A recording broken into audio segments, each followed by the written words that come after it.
Hey, what's going on, guys? Trevor here. Welcome back to another video. So if 2020 was not spontaneous enough for me, I started a YouTube channel this year. Now I'm giving test advice on this channel. Anybody that knows me personally knows this is pretty wild for me to do something like this. But hey, I passed the test. So those of you that are already subscribed to my channel know that I mainly talk about investing in the stock market, personal finance, anything related to that. Well, just like I always talk about how you want to be somewhat diversified with your investments, I also want to be somewhat diversified with the content that I put here on YouTube. So in today's video specifically, I hope to prepare you for your real estate license exam. I'm currently in California if you're curious where I took my real estate exam, but I think these principles will still be applicable to any state that you take your exam. So today I want to touch on a mistake that I personally made ahead of studying for the exam that maybe you can learn from. Second, I want to go over how to actually pass the exam, what worked for me and what will hopefully work for you. And third, I want to share some bonus tips that I have for you towards the end of the video, so make sure you stay tuned for that at the end of the video. Thank you guys so much for taking the time to watch this video, and let's get right into it.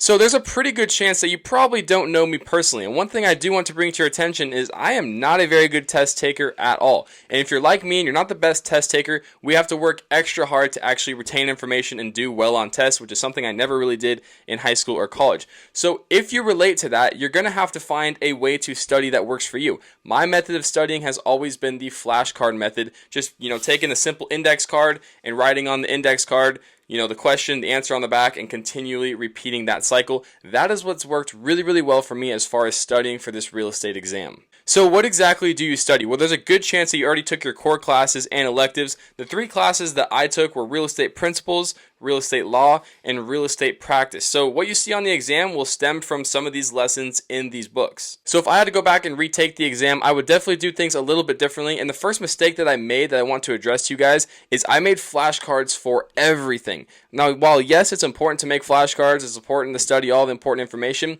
making flashcards for everything can definitely be very, very overwhelming. It could be your style. Maybe you're like, Trevor, you know what? I need to, make flashcards for literally everything. I don't care if I have 1,000 flashcards. That's the only way I retain information.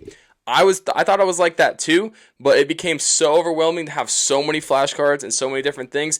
It just comes to a point where you really got to pick out the important things and highlight the important things so you're not overloading yourself when it comes to studying. So how exactly do you pass your real estate license exam? Well, there's 150 questions on the exam. You have 3 hours to take the test, and you need to score a 70% or higher to actually fulfill the requirements to pass the test. So I want to get into 6 things here that will help you pass this test. The first one, take a crash course. I highly recommend doing this, guys. Mine was 15 chapters, and it was 1 month long. It was very, very intense. Obviously, there was a lot of information that you try to cram in, but I highly recommend taking the crash course. And what I did was I took my test on October 23rd, and my real estate crash course started September 14th. So I highly recommend booking your crash course, with your college, with whatever service you go for. Book your crash course like a month or so in advance before you take the test. If I would have taken that crash course back in July, and then I took my real estate exam in October, there's a good chance I'd probably, forget some of that information. But since I took the crash course, a month before my exam, I was very, very knowledgeable because I've been studying it every single day, and then boom, I was able to take my exam, very shortly after I completed that course. And that kind of leads me to the other point I want to make with this is, when it comes to making flashcards for everything, I wouldn't have made, if I look back on this, another mistake that I made, I wouldn't have made flashcards so much for the actual core classes, like the real estate principles, the law, and the practice. I wouldn't have made so many flashcards. I would have just tried to retain the information in my head, just kind of go through and get an overall feel for the class and what the core concepts are, as opposed to making flashcards for everything there. I would highly focus making flashcards on the actual crash course itself. That's where I would really focus on the the flashcards, in my personal opinion, but you guys got to do, what works for you. The second thing I want to talk about is study the practice questions and the practice test. Now, here's the big key. If you get a question wrong, if you fail an exam, a practice exam, go through all of the questions that you got wrong and put them on an index card, put them on a flashcard, right? It may take you a long time to do that, but every question that I got wrong on all the practice exams that I took, I put on an index card, and I went back and had a whole pile of questions I did not, get right, and then I studied them. That way I took the next practice test, I was increasing my knowledge and actually getting those questions right. And that's something I guess that never clicked with me during school. I probably should have done that as well, but hey, real estate is more important to me anyway. So, that's something I would definitely recommend doing. If you get the questions wrong, put them on flashcards, write them down. If flashcards aren't for you, find another way that, you can study and you can actually, retain the information. My third tip on how to pass the real estate exam is don't study so much the answer, but try to understand the scenario. Do your best to understand the scenario, not just the answer to the questions. You need to be able to explain why. Okay, this is very, very important and something that, when I was in school, if I'm being honest, I just tried to memorize the answer, right? When I was in math class, I didn't care about the process. I just tried to get to the answer, right? With real estate, it's much different. There's a lot of scenarios and there's a lot of things that are very different in real estate that vary day to day. So you need to understand, the scenarios behind the questions as opposed to just memorizing, the answers from those questions itself, if that made any sense. But that's another big tip that I think is really, really important that you should have in mind while studying. Now, the fourth tip I have for you to pass your real estate license exam is to pace yourself.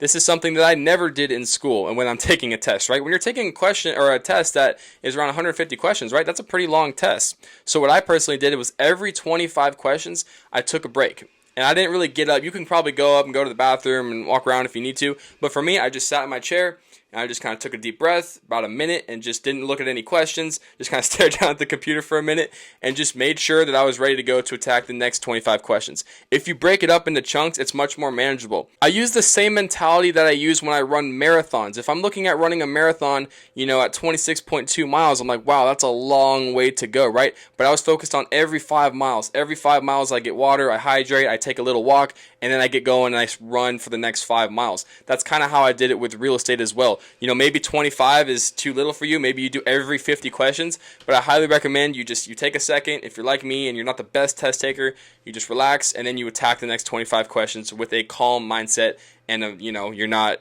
stressing yourself out. I think it's really important to take a second to relax and then continue going as opposed to just running through the whole thing and getting it quick, getting the test done quick and then wondering if you fully retained what the question was asking and picked the best answer.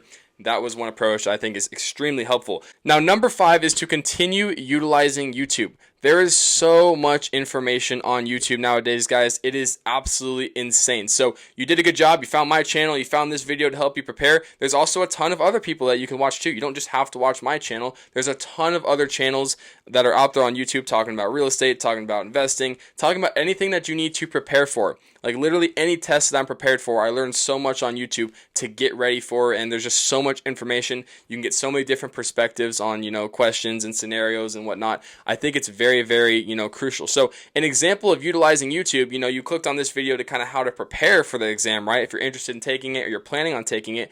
But if you're curious, like let's say you're curious on the difference between an open listing and let's say an exclusive right to sell listing, right? I'm curious on the difference between those two. Let's YouTube that, right? Let's just put it in the YouTube search. What is the difference between those two? And there's probably a ton of videos talking exactly like that. I'm a very visual person, so the reason that I love YouTube so much is I'm able to listen to somebody and watch somebody explain it to me, and my mind understands it a lot better than reading from a textbook, and not having that visual, learning style. It's just how I learn the best. So I highly recommend if you don't understand something, put it on a flashcard and then YouTube it later on, and find the exact reason for the differences between whatever question you're asking. I think that is very, very key too. The last step I have for you before we get into the bonus is get some sleep and relax. You guys know this most likely. The night before, make sure you're getting a good amount of sleep and just relax. I mean, it's not the hardest test in the world. We'll get into that in the bonus, bonus questions here or bonus tips here. But just get some sleep and relax. You'll be fine as long as you just prepare like what we talked about on this video. You'll be all good. So yeah, keep those 6 things in mind. Now let's head over to the bonus sections here. So the first thing I want to talk about in the bonus section is it is extremely little math. Very, very little math. Okay, and I'm not a math guy whatsoever. So I don't think there was really any math, if I'm being honest with you. I didn't want to say that on here because in case you do have math, you're like, hey, Trevor told me there wasn't math. But I didn't, they give you a calculator, at least California real estate exam, they give you a calculator and they give you a whiteboard, and I didn't touch it at all. And trust me, if there's a little bit of math, I would have used it, okay? But there's really nothing on there math related, so keep that in mind. That might be a bonus for you. Second bonus thing here is the questions on the practice exams and the practice test were much harder than the actual exam, in my personal opinion. Again, though, I highly recommend taking a crash course. They're going to give you a variety of different practice exams and a variety of different practice questions within the chapters. But I thought that those were a lot harder than the actual, test itself. So keep that in mind as well. Third bonus tip I have for you is visualization. Now, this is probably the most random thing on the list here, but I am extremely big on this. I use this app called Envision, and I'm not sponsored by this app. They're not paying me to do anything, but I'm such a big believer in Envision and, just visualizing. If you guys don't know what it is, it's basically meditation, but it's guided meditation. So, you think about maybe a big goal that you're about to achieve and how that's going to feel, and you prep your mind that you already passed the real estate exam. You've already done all these things. Like before I took the real estate exam, I had a piece of paper that I printed out on Google that said, "Congratulations, you passed the exam," just to kind of already, for my mind to already accept that I'm going to be passing it. I have to take things to a pretty drastic measure because my test taking skills are not very good, right? So I had to recalibrate my mind to say, okay, I can do this, just got to prepare, and that's all there really is to it. So I highly recommend getting some kind of meditation, visualizing. That's personally what helped me out. It might be a little too far for you, but I would still consider it. Last thing I have here on the bonus tips is you don't know your score unless you don't pass. So a lot of people are like, oh, what did you get on your real estate exam? Personally, in California, I'm not sure how it is for other states, but they didn't tell me if I got a 86%, if I got a 92%, or if I got a 70%. If you get above a 70%, they just say, congratulations, you passed. So you don't know your exact score, so I wouldn't focus so much on trying to get like an 80%, 90%. Obviously you want to shoot high and you want to get a good score. But yeah, you only know your score unless you don't pass, I believe. So if you get like a 67%, you don't meet that 70% threshold, I believe they will tell you your score then, so you kind of know where you're at as far as how much more you need to study, what more you need to understand. I believe they even tell you, some of the questions you might have missed as far as like maybe the chapters or kind of the sectors that you missed in the real estate exam. So that's pretty much all I have for you here today. Just how do you pass, some bonus questions, things that helped me out personally. Again, at the end of the day, the way you study might be very, very different from me. I know friends that didn't have to study at all and they passed no problem. I unfortunately have to work a little bit harder when studying, but if you're like me and, you're nervous for exams, I really wouldn't be nervous for this. Take a crash course, pace yourself, use flashcards, and just be confident in yourself that you're going to take it. And at the end of the day, it's just the start of a cool career. So, other than that, guys, that's all I have for you here today. If you're new to my channel, I talk a lot of personal finance related topics and a lot investing in the stock market. I'm going to start talking a little bit more about real estate as I get more into it. But right now, I really like talking about, investing in the stock market and personal finance related topics. So if you're interested in anything regarding that, please consider hitting that subscribe button. If you did find this video helpful, please let me know. This is my first kind of prepping for a test video, and likely probably the last time I tell you how to prep for a test. But if you guys did get any value from this, I would greatly appreciate a comment below. And consider subscribing to the channel. I look forward to seeing you guys on future videos. Thank you so much for watching, and I'll see you on the next one.